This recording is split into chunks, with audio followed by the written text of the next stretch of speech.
Well, hi everyone! Quilfine here again. Well, Avalon from Avalon's Spiritual Odyssey, I believe, invented a tarot tag quite a while ago, long before I did my first YouTube video. But Kelly from The Truth in Story filmed a video about this tag, I think like 4 days ago, I believe. So I thought maybe I should give it a try as well. I'm not comfortable in front of a camera. I even hate it if I have to have my photos taken. I hope you're alright with this setting I made up for you, and I will show you a couple of things during answering the questions. So I hope that's okay and I won't bore you to death just by looking at this. These are some mandalas I made in the last week, some elemental mandalas. So maybe you like watching them while listening to me. Okay, let's dive right in. The first question: what initially drew you to tarot and how old were you? That's a hard question to ask because I had the privilege to grow up in a quite open-minded Catholic family, and we liked to debate on all kinds of things like previous lives and reincarnation and are there aliens out there and stuff like that. And I learned my bits and bobs on different religions at that time, and spirituality was always kind of woven into my life. I even remember that I learned how to meditate at a very young age, and when I was, I don't know, like 10 or 11 maybe, I remember that my mother and we threw some German coins, Groschen, like I Ching style, and this was way before the euro even was invented, so I kept them for memory's sake. So I always was kind of open to spiritual stuff, and I believe that my spiritual path and my religious path never was like in a straight line. It always was kind of influenced by all kinds of things, all kinds of theories, all kinds of religions, all kinds of spiritualities, spiritual tools, whatever. So I think coming across tarot was inevitable in a way. So that's how I came to tarot. And how old were you? I think I'll take the next question as well, which is, when did you acquire your first personal tarot deck? Because I think I have to say it was exactly the same age. And when I believe I was 18 or 19, I drove to an event on Halloween at a nearby castle, and it was a great party. It was like medieval music, and there was haunted labyrinths, and there was a store in which you could buy all kinds of spiritual tools. And I went into that shop, and I came across this deck. And this is the Sacred Circle Tarot. And the picture of the High Priestess was printed on the box of this tarot. And I just fell in love with it. I didn't buy it straight away. I left the shop, I went back into the shop, I left the shop, and I think on the third trial I then bought this deck alongside with my very first pendulum. So I think I was about 18 or 19, because you have to be 80 before you can get your driver's license here in Germany. So it has to be around that age. Third question: are you a fan of the Rider-Waite-Smith or Thoth system?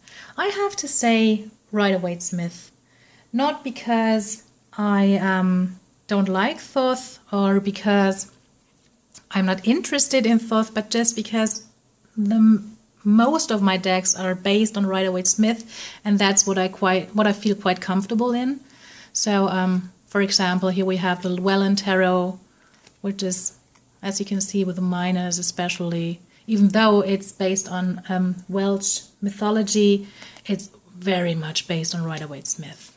So that's just what I know. Maybe at some point in my life I will try to learn Thoth. I don't know.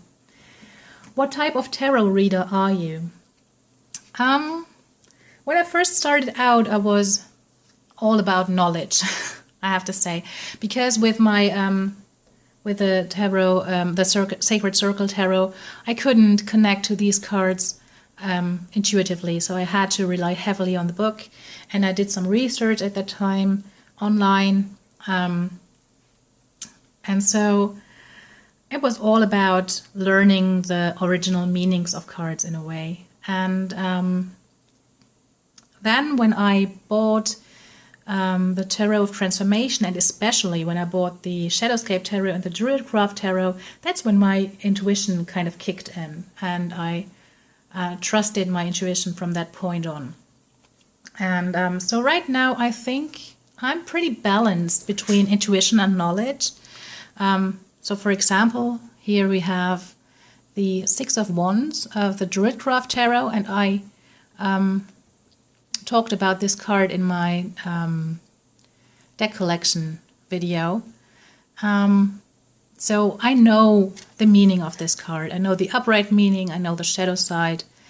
But in a specific reading, when I had this card, there was no way for me to see this rider, this hero in a way, because I was strictly drawn to the man behind him. I don't know if you can see them properly. I'll come here and I hope it'll focus. Yes. I mean, look at how exhausted they look. And so the questions that popped up in my mind at this specific reading were like, is it worth it? Are you sacrificing others on the way? And that was mainly my intuition telling me to focus on these people and not on him and on his victory. And so, there's a fly. So I think it's important, at least for me, it is important to kind of have a balance between like the knowledge, the foundation, and the intuition, and to bring them both together. And of course, I believe there is so much more to learn on both ends for me. So it's a work in progress. Do you use tarot for pathworking, meditation, manifestation, etc.? I did use tarot for meditation. Like for example, I liked the Tarot of Transformation for that because it's a bit, like dreamlike in a way. I don't meditate on a regular basis or like daily or weekly or whatever. So every once in a while. I am interested in pathworking. So I believe at some point in my life I probably will try that out. Right now isn't the perfect timing for that, so it'll have to wait. Manifestation, I don't know, maybe, probably not though. Okay, 6th question. Do you do daily draws? No. I think about doing them like maybe at the end of a week. Daily draws, I probably won't do that ever, but maybe weekly draws at the end of a week. But at the moment, no, I'm not doing that. Do you utilize a tarot journal? And if so, what are the benefits of a tarot journal in your opinion? To be honest, I don't. I have done it. I have started tarot journals throughout my journey with tarot, and these are my most recent ones. But I'm halfway through with this, and I started it in like December last year. I don't know. I'm not that persistent with it, I think. I didn't even write like diary when I was a teenage girl, or I always started a diary and then stopped writing like 2 months later. So I've never done that for years and years, like a lot of people have done. But I do believe it is quite beneficial to do it, because I think it's great to be able to arrange your thoughts in a specific order, or to be able to look back on your thoughts about a card like half a year later. So I think it's quite beneficial, but I don't know if I'll ever be like someone who writes every day or every other day or whenever I pick up tarot. I don't know. Never give up hope though, but I don't think so. 8th question. Would you consider yourself a tarot collector, or do you stay true to 1 or 2 decks only? In my last video on my deck collection, I already admitted it. I'm a deck collector. I'm a tarot collector because, Kelly had that phrase that we are focused card collectors. So I'll stay with that, because I don't collect for the sake of collecting, but I want to work with every deck that I buy. So, but yes, I am a card collector. 9th question. How do you bond with a deck? There are a couple of things I usually do, and it depends a bit from deck to deck. It differs. Usually I like to take a look at each card individually. If I have to trim a deck, that's like a bonus to me, because while trimming you really have to focus on one card after the other, because trimming takes the time and you have to concentrate to not mess it up. And I really like that. I like that bonding experience. But don't worry, I'm not going to buy decks with borders just to trim them down. I'm not that crazy. But I like it. I like trimming decks. And then, as I said, I like to look at the card individually. I like to look at the card and read the paragraphs in the companion book or in the little white booklet. I even like to kind of spread them all out and look at the overall image or the overall feel of a deck. That's something I do with a deck specifically. Another thing that's, to me, is part of the bonding experience is I sew pouches for my decks, and I do it by hand, so it'll take some time. And I paint my silk cloths. So here we have the silk cloth of the Tarot of the Hidden Realms, and I always paint the cloth in some way related to the deck. So in this case, it's like some of the background colors in like the Lover's card and the Page of Wands. And I wouldn't store like my my Druidcraft in this cloth because I made it specifically for the Tarot of the Hidden Realms. So that's part of my bonding experience as well. I think overall it's just spending your time with a deck and reserving time for a deck in the almost always kind of hectic everyday life. So that's what I do to bond with a deck. 10th question. Do you cleanse, bless, empower, etc. your decks? Yes, I do. Not always, not all the time, but I definitely did. I cleansed my Tarot of Transformation because I got it used and I felt it needed cleansing. So I did that. I blessed some of my decks and I definitely empowered them. I just love it. I love moon. I love the moon. I don't know why, I just love the moon. It always kind of calms me down. And I love to spread out my decks before I use them for the first time. I love to spread them out in front of my window, or if the weather is right, I like to spread them out outside. in full moon. So I just like that, and I think that's empowering. Do you adhere to any tarot superstitions? Well, okay, if you think that cleansing, blessing, and empowering is part of being superstitious, then yes.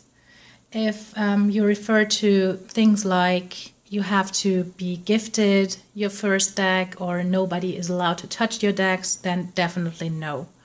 Everybody can shuffle my decks, everybody can look at them, and if they treat them right, I mean, they are not allowed to kind of damage the deck, but everybody is allowed to touch it, and I bought all of my decks myself. So in that case, I'm not superstitious at all. Do you integrate significator cards into your readings? No, I don't think it's necessary, because I usually read for myself, and I mean, I am sitting here. So I don't feel it's necessary to have a significator card for myself. So usually no. Do you prefer to use spreads or do you read freeform? I have done both, and I like both, and I think there are benefits for both. But I think I like 75% I do spreads and 25% I do freeform. It depends on the question, it depends on my mood, it depends on my intuition. So but like I said, I think most of the times I do spreads. What is your tarot birth card? I have to be honest, I had to look that up. So my tarot birth card is the Lover's card. Here's the Lover's card from the Druidcraft Tarot. Here we have the Lover's card from the Tarot of the Hidden Realms. I love them both equally. So here you have it, my birth card. What is your favorite tarot card? It's the 15th question now. I kind of stumbled over that question, which is quite stupid, because I knew the answer to that straight away. But then after I had this thought in my mind, I kind of my brain started working around it, like, is it the right one? Isn't there any other card that might be better? Things like that. Not better for you in a way, but better for me. But then I thought, what the heck? I'll go with my initial thought. And my initial thought has to be the Star. So here we have the Star of the Tarot of Transformation, which is my favorite star of all time. At least from, if I just look at the decks I own right now. I don't know what's there to come, but as of yet, this is my absolutely favorite star. But I do love this one, this little guy here as well. Oh, it's from the Tarot of the Hidden Realm. Isn't he gorgeous? Oh, so cute. So that's my favorite card. Oh, my favorite card. And funny about that, the Star is my favorite card for quite a while now.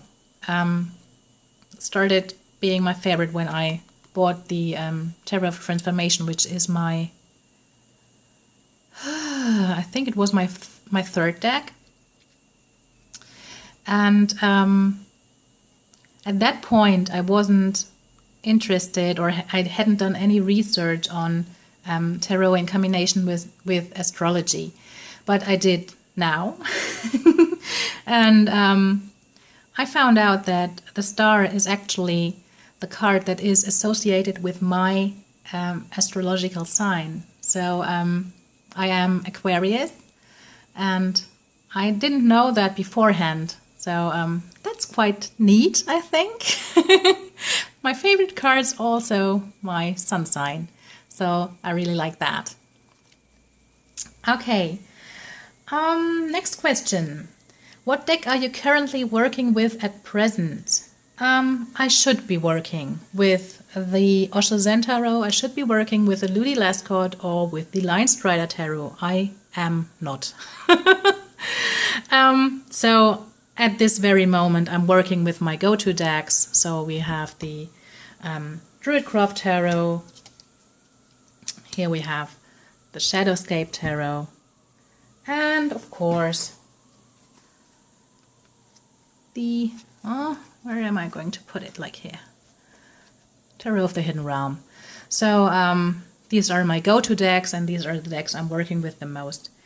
Next question is, what is your favorite tarot deck in this moment in time? I believe I have to go with the Tarot of the Hidden Realm. Here, this one. Just because it's just a fascinating deck. And I feel there's so much more to learn from this deck and to gain. And I'm not quite familiar with all of the faces. I'm not quite familiar with all the Fae, all the stories behind them like that. I think this is a deck you could get to know for the rest of your life. I think you could work with this deck and get to know this deck better and better for the rest of your life. And that's quite fascinating. So I think for this, at this very moment, this has to be my favorite deck. 18th question.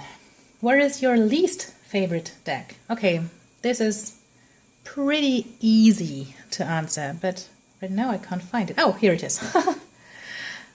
This one. It's the Fairy Lights Tarot. And it's my least favorite because there are quite a few cards that are pretty problematic to me. And I really have a strong, visceral reaction to this card specifically, which is the Strength card, and I hate it from the bottom of my heart. So this one is probably my least favorite deck, although I do love, like for example, the Ace of Cups. But least favorite at this time. What is your cheekiest deck? I really don't know. I don't think I have a deck that is like outstandingly cheeky. But I do think tarot is cheeky in itself sometimes. So like for example, I remember that I once did a reading, and I did a freeform reading, and I kind of already got my answer, the answer to my question with the first card, very first card, but I didn't want it to stop. So I drew another card, and it was like, okay, I already said it, but I will repeat what I already said. Here you have it again. And then I thought, okay, maybe I should kind of pull a third card, kind of. And I pulled the third card, and the tarot deck, it was really like screaming at me, when will you get it? I already told you 2 times. Here you have it the 3rd time. Don't ask me for the 4th time, because I already gave you the answer. And it got quite impatient with me, but it was quite funny at the same time.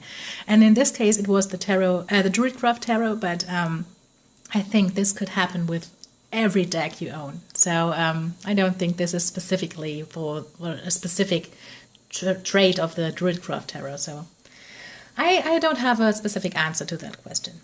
Do you own any self-published decks? Yes, I do. Just one, but I love it nonetheless.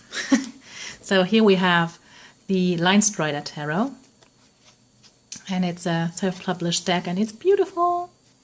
And I love it. What is your tarot pet peeve? I don't know, honestly. I don't think I have a strictly tarot related pet peeve. Maybe if people are too superstitious, but usually that doesn't bother me. So I do hate liars, and I do hate disrespectful people, and all this kind of stuff. So if that is kind of put together with tarot in a way, then that might be my pet peeve, but it's not just tarot related. I have this in everyday life, so I can't answer this question. 22nd question. Do you believe that you can give yourself an accurate reading on a matter you are heavily invested in? Actually, yes, I do. Because I don't use tarot I don't use it for divination in that way. So I'm not that interested in the outcome. Of course, in a spread, there might be like, if you have a 3-card spread, there might be like the past, present, and future thing. So there you have the outcome card. But usually it's to me, it's more like if you follow through with the cards before, then this might be the outcome. So it's one possibility. And it's not like predicting the future like 100%. This is going to happen no matter what you do. So usually I focus more on the underlying issues, on the motivations of things. And in that case, I usually don't have any like pre-made opinions to that. So there's nothing to affect the reading. So I think, yes, I can give myself an accurate reading, because I don't ask like things like, what are his feelings for me? I mean, don't be offended if you do. You obviously can do that, but that's not the way I use tarot. Have you studied numerology, Kabbalah, astrology as part of your tarot studies? I'm working on it. Especially numerology and astrology, but I still have to learn a lot. So I'm working on it. 24th question. What are your opinions on tarot and divination? I think I already answered this question, so I just go straight up to the next one. That's 25th. Have you ever lost or damaged a tarot deck? Nope. 26th. Have you ever inspired another to want to learn tarot? I don't think so, at least not in like face-to-face everyday life. 27th. Do you use tarot in conjunction with any other esoteric divinatory tools? Yes, I do. I used it with like oracle cards. I plan on using it with Lenormand as soon as I'm like more secure, or more as soon as I feel more I don't know the word right now, like safe in reading Lenormand, so that I'll have to wait a bit more. And I sometimes used it with like runes. So I like combining things. 28th. What is a personal tarot no-no? Something that crosses the boundaries of your personal code of ethics. I think just because I read for myself, and I don't, even if I read for myself, there's no third party included. That might be an issue for me. I haven't thought that much about it, just because mainly I read for myself, so I haven't stumbled across like no-nos. I would have to think about it if I would do readings for others more. 29th, and this is the last question. If you could give one piece of tarot advice to another, perhaps a beginner, what would it be? I think just roll with it. Just do what you feel you want to do. Pick up the deck that you like, that you are drawn to. Don't pick up a deck because someone says that's a deck for a beginner, or that's the right deck, or I started with this deck. Just start with a deck, whatever deck you want to. And if you want to go with your intuition straight away, okay, that's fine. If you want to just study books beforehand, okay, that's fine also. Just find your own way, trust yourself, and just do it. Just start it. And I think that's not just an advice for tarot. I think that's almost an everyday advice. Like, just trust yourself and find your own way. And well, that's it. We are done. I hope that was okay, and I hoped it was okay that I wasn't in front of the camera. And I just wish you a beautiful day. Have a nice day. Bye.